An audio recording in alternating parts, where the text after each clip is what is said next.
నారాయణఖేడ్ నియోజకవర్గంలోని వెంకటాపూర్ గ్రామంలో ఈరోజు స్కూల్లో జరిగిన ఫుడ్ పాయిజన్‌లో 47 మంది విద్యార్థులు అస్వస్థతకు గురి అయ్యారు.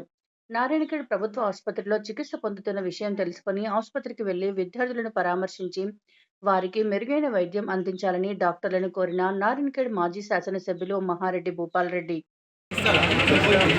వెంకటాపూర్ గ్రామంలో ప్రైమరీ స్కూల్లో 40 పైచిలకు విద్యార్థులకు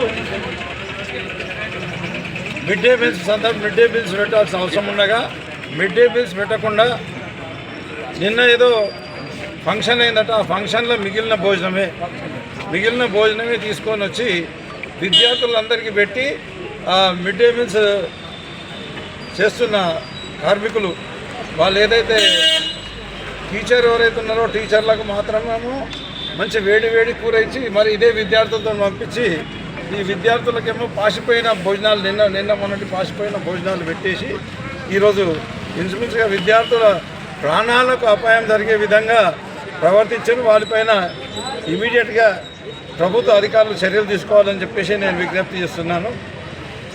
ఇదే గ్రామానికి సంబంధించిన పేరెంట్స్ ఇంతకుముందు కూడా మాకు భోజనం మంచిగా పెడతలేరని చెప్పేసి అక్కడ హెడ్ మాస్టర్కు కానీ ఎంఈఓ కానీ తహసీల్దార్కు కానీ ఎంపీడో కానీ మరి ఇక్కడ సబ్ కలెక్టర్ కానీ వినతి పత్రాలు ఇచ్చినా కూడా వాటి గురించి పెడచెవున పెట్టి ఈరోజు విద్యార్థుల ప్రాణాలకు అపాయం జరిగే విధంగా జరగడం జరిగిందని చెప్పేసి తెలియజేస్తున్నాను.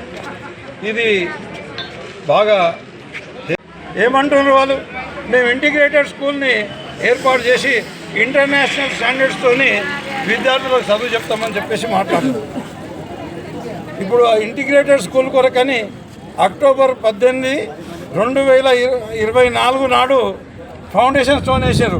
వాసార్ గ్రామ శివార్లో ఫౌండేషన్ స్టోన్ వేశారు. ఇప్పటికీ ఒక గంపెడు మట్టి కూడా తీయలేదు.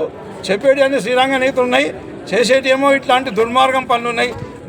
మేము బీఆర్ఎస్ పార్టీ పెట్టిన రెసిడెన్షియల్ స్కూల్లో ఎక్కడ మంచి ఆహారం ఇస్తలేరు.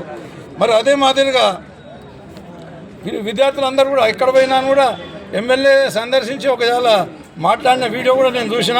ఏం చేయాలి, మీ కాంట్రాక్టర్ మీ పార్టీ వాడే ఉన్నాడు సార్, వాడు కాంట్రాక్టర్కి ఇవే తీసుకొస్తుండేమోనంటే మాకు బెదిరిస్తుందంటే ఎమ్మెల్యే మంచిగా ముఖం తిప్పుకొని బయటకు వచ్చేసిండు. కానీ మరి ఆ కాంట్రాక్టర్ పైన చర్య తీసుకోలేదు. రెసిడెన్షియల్ స్కూళ్ళల్లో అదే పరిస్థితి ఉంది. మంచి భోజనం పెడతలేరు, మంచి చదువులు చెప్తలేరు. స్కూళ్ళల్లో కూడా టీచర్లు సరిగా వస్తలేరు, చదువులు చెప్తలేరు. మిడ్ డే మీల్స్లో కూడా ప్రాబ్లం ఉంది. మరి ఈ హాస్టల్స్ ఏవైతే ఉన్నాయో ఆ హాస్టల్స్లో కూడా ఇదే రకమైన ప్రాబ్లం ఉంది. ఇప్పటికైనా నేను అధికారులకు విజ్ఞప్తి చేస్తున్న, కలెక్టర్ గారు మీరైనా చొరవ తీసుకొని ఇట్లాంటి సంఘటనలు మరో పునరావృతం కాకుండా చూసుకోవాలని చెప్పేసి ఈ నాయకులు కూడా విజ్ఞప్తి చేస్తున్నా. కమిషన్లు ఉంటే ఇంకెక్కడైనా తీసుకొని, కానీ ఈ విద్యార్థుల ప్రాణాలతో చెలగాటమాడి వాళ్ళ మీద కమిషన్లు తీసుకోవద్దని చెప్పేసి నాయకులు కూడా విజ్ఞప్తి చేస్తూ సెలవు తీసుకుంటారు.